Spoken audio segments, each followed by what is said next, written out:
So I'm a business owner, and over the last couple of years, I've helped build a business with a business partner of mine, and it's been challenging, and there's been ups and there's been downs throughout the process, but we've always seen the hand of God. We've always seen Him be very intentional in our lives.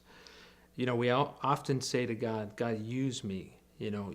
Help me be a person that is used by you around the world. I want to preach the gospel and do all these great things for you. And then God oftentimes calls on us, and we are just completely, unaware of what He wants us to do. And so I've seen that God is intentional, and He's very, very much about the small details. So in our business, you kind of have these perceptions of what you want to achieve by a certain time, and you work yourself. You work your heart out. Your family gets neglected, your health gets neglected, all because you want to achieve a goal. And when that starts happening, the truth is that you don't really trust God. And that happens to me. It happened to me personally. I realized, oh, no, I trust God. I absolutely trust God. No, the truth is, no, I actually don't trust God at the level that He wants me to trust Him. And a perfect example is when somebody comes into your office and you're busy with your schedule. The question you should be saying or be asking is, God, what's your purpose right now? Because truly He owns everything, right? He can provide. He can open up any door. He can bring any business deal in. So at a certain point in our business, my business partner and I, we had finished up a business deal, and we had just decided to put some money back into the kingdom. We said, God, we want to just put a first fruit offerings into you, Father. Where do you want us to put it? We were praying, talking about different places, and I'm one of the guys who does the first-time visitor calls, which I love. My wife and I have just been really enriched by that. And during one of the first-time visitor calls, there was a guy who was very quiet, didn't really talk much, but he loved the service. He loved everything that happened.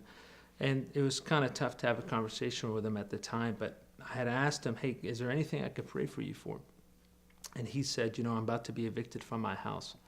And I said, well, let me pray for you. But to be honest with you, I'm saying, God, you own the cattle on 1,000 hills, and you supply all of our needs. But I felt really in that moment that it was a really silly prayer. Truly, we have the capability of taking care of them. We've been praying for an opportunity. And all of a sudden, the opportunity came, and I caught it right away. Felt really silly praying that prayer. Called my business partner up and said, hey, let's go ahead and take care of this guy. We've been praying for an opportunity. Let's do this. And we thought it was going to have to be some substantial amount, but really ended up being just a very specific amount, which is below what we ever thought. And sometimes that's all God wants, is just that obedience, to move forward. And so we did. We took care of that guy's eviction, and they were so blessed by it. 2 weeks later, we land a new deal. And the most amazing part is when all the costs and all the expenses were pulled out of it, the blessing that we got out of that was 100-fold.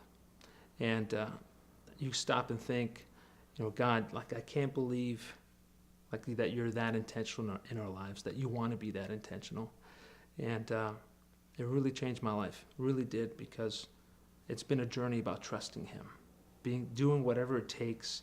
We always say it, but we have to live it. And God's like, you know what?